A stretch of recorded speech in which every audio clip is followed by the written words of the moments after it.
What's up, everybody? I'm Flash. This is One Man's Opinion, the show where we cover just about everything. And today we're talking about John Wick Chapter 4. And I don't know where to start with this movie. Let me just start by saying I'm going to stay away from spoilers in this, but go see this movie in theaters.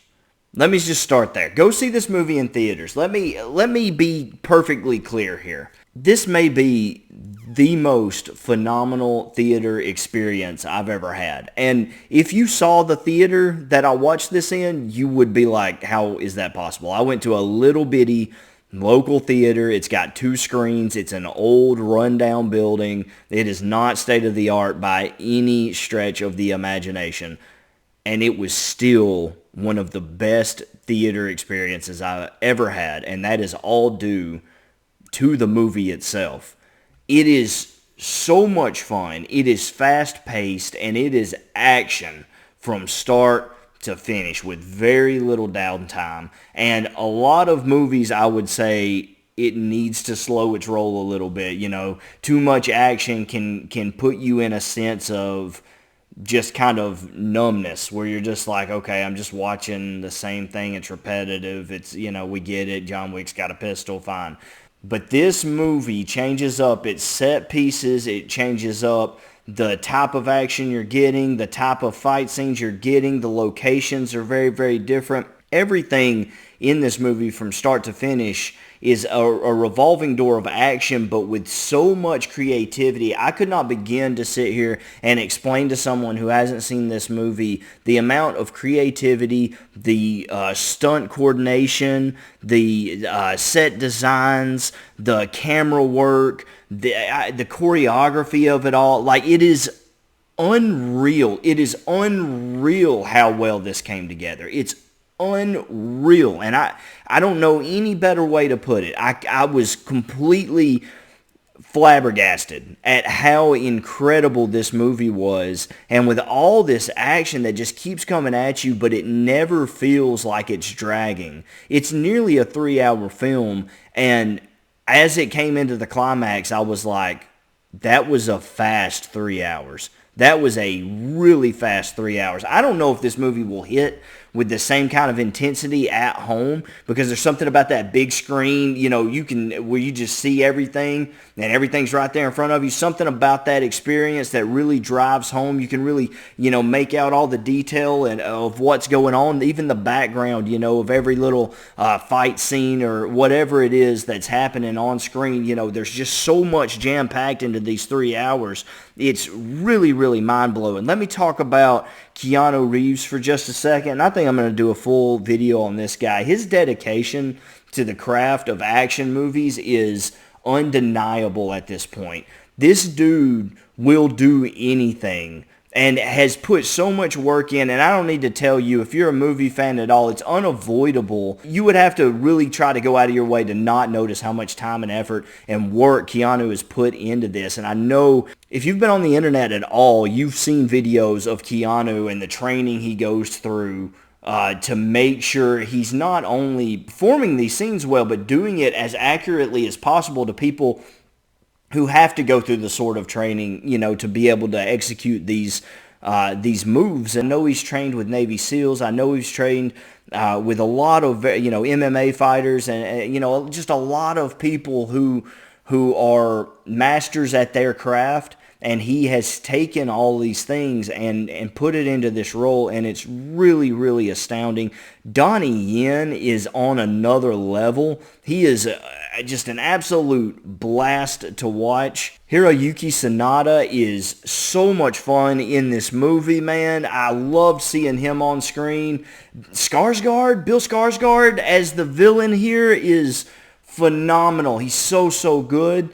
I can't express to you, this may be the greatest action movie I've ever seen. And for me to say something like that is unreal. And for me to say that it's the greatest theater experience I've ever had is unreal. There bumps, there are stunts, there are spots in this movie that when they hit, when the impact is made, I was like moving in my seat, like I was under attack. I'm like, oh man, people in the theater are jumping, they're gasping, they're like, they're dodging, they're bobbing and weaving watching this movie because the impact of these stunts coming down, are just so impactful, and you see every little bit of it. Long shots. I love the camera work. Long track shots with no cuts, no interruptions, where you see these people performing these stunt choreography, man, and it's so good. But I'm telling you, I've been to the theater. I've seen Star Wars movies in the theaters. I've seen Avengers movies in the theaters. I've seen I saw Avatar in IMAX. Like, I've seen great spectacle event type films in theaters, and I don't know that I've ever had an experience quite like this. I have had moments in other movies that could rival some of the moments in John Wick 4. Like, I can think of movies where I've sat in theaters and had similar reactions, to a film that I had with John Wick 4, but I cannot think of a single movie that through the runtime had me reacting as much as John Wick 4. The movie is a roller coaster and just an absolute, I don't know. It is a tornado of action as it just whirls from one spot to the next. But it's never overwhelming. They do such a good job of mixing in like comedy with some of these action scenes. There's this one like nameless henchman that John Wick fights. And I don't want to tell you anything because I don't want you to see it coming. So I don't want to give it away. I'm not even going to tell you what the running gag of this fight is. But just know, like, somehow they find in all these high intensity, just intense moments with all this action, and you're like, oh, I don't know what's going to happen next. Somebody might die here, somebody I care about. You don't know what's going to happen. And then somehow in the midst of all that action and all that drama and all that intensity, they find time to make you laugh. They find time to put in things in these fights that you can't help but just like, that's just funny. And there's another guy who's a pretty big villain. He's got his own little bit in the movie. And there's a lot of comedy in that fight too. But there are like some genuine spots, some stunts that happen in that fight that you're like, oh my Lord, that is nuts. Like, where the whole theater's going, oh, it's like watching a real fight. Because the impact is that strong when you see these guys throwing each other around. And so, like, you have moments where you're genuinely like, oh my gosh, this dude he's got to be hurting. I don't care what kind of trained professional he is. This stunt was insane. That looked so painful. And then also find time to make you laugh in the same fight. How do you do that? And it speaks to the creativity, the writing, whoever choreographed these stunts and put it all together. It is crazy how good this is. I never thought that I would see a John Wick movie, for that matter, that rivaled the first one. The first John Wick, to me, was the best one. The second one was still really good. The third one started to lose me, and I was like, hey, this happens with sequels. Sometimes, you start here and you start moving downhill. You look at Die Hard, and they just, they taper off, John Wick 4 may be better than John Wick 1. But as an action movie, if I was just taking this as an action movie with no other parameters, it may be the greatest action movie of all time. And Keanu Reeves, I'm starting to formulate this opinion, man. He may be the greatest action star of all time. And I know that's a huge statement with guys like, Arnold and Stallone and, of course, Willis. And you've got so many dudes out there. And I haven't even begun to scratch the surface. If I didn't name your favorite action star, I couldn't name them all, I haven't even begun to scratch the surface. But he is without a doubt in my mind the greatest action star of the modern era, of the modern generation. He very well may be the greatest action star of all time. You just got to look at the work that he puts into it. To me, it was Stallone. For me, it was Stallone. But I don't know, man. The work that Keanu has put into these movies, and I don't understand all the decisions he makes. I don't know why he talks so slow as John Wick. I'm gonna need a gun. I'm going to need a gun. Like, I don't know what is with the inflection that he has chosen for John Wick. It's strange. It's off-putting. At times you hear him talking, you're like, just say the line, Keanu. Say the line. Just come on, man. And then other times he'll talk to somebody and have like a pretty normal conversation. But then other times he like really lathers on the dramatic flair. You know, he's really putting it on with some of those lines in the movie. But I tell you, he makes it work, and I don't know how. I don't know how. If I heard him, or if somebody like auditioned for a part, and I happened to be in the room, I'd be like, "That's the stupidest thing. Stop saying your lines like that. What are you doing?" But he makes it work as John Wick. I don't know, man. Skarsgård as the villain in this movie, and I know I've touched on this, but he is so menacing, especially in the first half.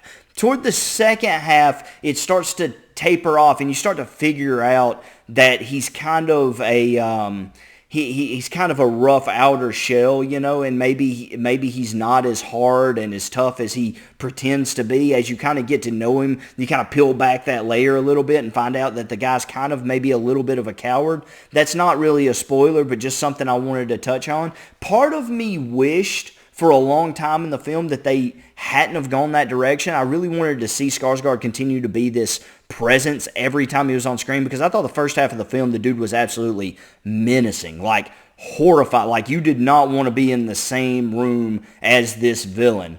And then as the movie went on, that kind of went away, and I thought it was a disservice to the film until I got the finale that I got, and I can't talk about that at all, but let me just say that the showdown you get at the end, while it's not maybe what you wanted initially, it's well worth it, and I thought they executed it really well. I thought it made a lot of sense. There's a lot of nuance to it that I don't know that most people would have picked up on their first viewing, but maybe if I do a spoiler talk video, I'll kind of touch on those nuances and kind of hints. You can kind of see where the story's going. They do an excellent job kind of foreshadowing where the story is going to end up. I kind of saw it coming, but I thought that the subtlety with which they kind of laid the foundation for the end of the film was executed again to perfection. Donnie Yen, I said this earlier, the dude is a phenom. Every time he's on screen, watch for Donnie Yen. Even if it's a massive set piece and you've got 4 or 5 people on screen fighting, if you can find Donnie Yen even in the background of a fight, look for this man, because his performance is not only stellar and insanely good as an action fan. Just watching, you know, his stunts and that sort of thing obviously are incredible, but also the humor that he rolls into this character. Sometimes you will see him in the background of a fight kind of lazily fighting. Like he's not even really totally into the fight, but he's so good at what he does that he doesn't have to be wholeheartedly in the fight to still come away with the win. And it's just little things like that are really, really funny. If you haven't seen the movie, make sure you keep your eye on Donnie Yen, you know, out throughout these fights. It's really good. Again, Sonata brings a lot of heart to his role. The dude is, he's a juggernaut. When this man comes on screen, he just commands your attention. There's something about his presence, man, that really draws your eye. Like, you don't have to know him. When he's on screen, you respect him. I don't know what it is, but he comes on screen and you're like, there's an old wise samurai. And like, that's just the vibe you get from him. I know that's what they're trying to paint for him, and I know he's played that role a lot, so, you know, you kind of get that persona. But, man, when he's on screen, he commands your attention. Ian McShane and Lance Reddick are back as the owner of the hotel and the concierge. These two both turn in a great performance reprising their roles. And R.I.P. to Mr. Lance there. He was... Man, a good actor, a great voice actor, and will definitely be missed. But yeah, they turn in great roles, and just, you know, top to bottom, the movie is phenomenal. And I left the theater with this thought in my head that just said, I've made it a point on this channel to always give the best films 99 overalls. Because no film is perfect, right? There's always something you could pick apart. Nothing in this world is perfect. But I left the theater thinking, how do I not give this movie a 100? The camera work, the acting, the action, the stunts, the story, top to bottom. Lawrence Fishburne. I haven't even mentioned Lawrence Fishburne. Dude is oozing with charisma in this movie. We get a little bit more of him than I feel like. I don't know why. Maybe I'm wrong about this. Maybe he wasn't on screen that much, but it feels like he's on screen more, and that's because when he's on screen, the dude is oozing charisma. I don't know, man. The dude really grabs your eye, and there's so much of that in this movie. When someone steps on screen, the film director does an excellent job making sure that it is their moment, you know, and that your attention is on them, and this is what's going on, and this is an important character. And so everyone feels like they have earned their spot. There's also another guy in this movie. The actor's name is Shamir Anderson. It's not someone that I was familiar with, but he has a great part and a great role in the film, and is someone who really pushes the narrative forward. This whole thing came together, and it was beautiful. It was as good as the first, if not better, and as an action movie, it may be one of the greatest I've ever seen. It's time for me to give my rating, and I'm so torn on this. It's a perfect movie. Whatever it is you think that John Wick should accomplish, whatever it is that you think it should be, in your mind right now, if you've not seen John Wick, I want you to imagine in a perfect world what a perfect John Wick movie would look like in your mind. And this is it. I'm giving John Wick Chapter 4 a 100 out of 100. A perfect movie. A perfect action film. Thank you so much for watching. If you have seen John Wick 4, let me know what you thought in the comments below. Let me know if you want to see a video where I discuss who the greatest action star of all time is and if I can make the argument for Keanu or not. Or if you want to see a video that's more of a spoiler talk, because there's a lot of things I would love to talk about. A lot of funny moments, a lot of action-packed moments. There's just so much in this movie that I would love to talk on. So let me know what your thoughts are in the comments below. If you disagree with me, don't get mad. Remember, it's just one man's opinion. Thanks.